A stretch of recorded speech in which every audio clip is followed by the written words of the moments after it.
जीवित पुत्रिका व्रत कथा। सनातन धर्म में संतान प्राप्ति और उनकी मंगल कामना के लिए कई तरह के व्रत और पर्व का जिक्र किया गया है।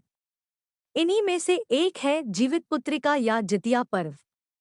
हिंदू पंचांग के अनुसार प्रत्येक वर्ष आश्विन माह की कृष्ण पक्ष की अष्टमी को जितिया व्रत किया जाता है।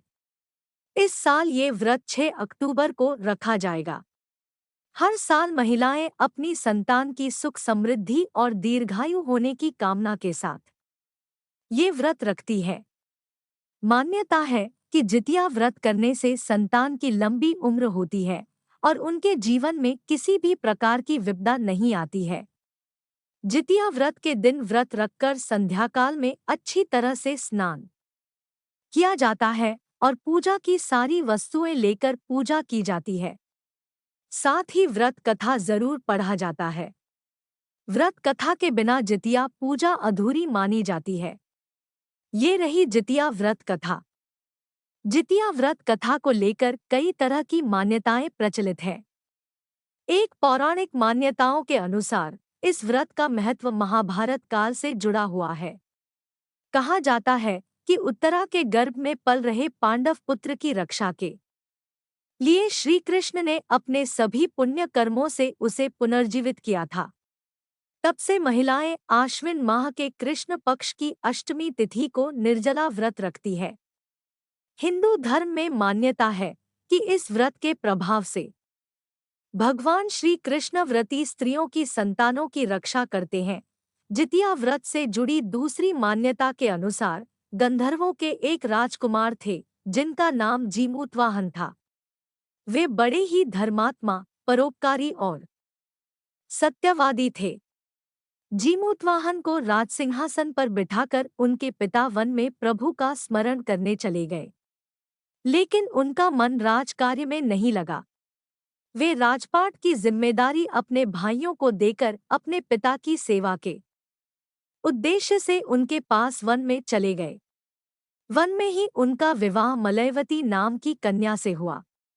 एक दिन वन में भ्रमण करते हुए उनकी भेंट एक वृद्धा से हुई जो नागवंश से थी। वह काफी डरी हुई थी और रो रही थी।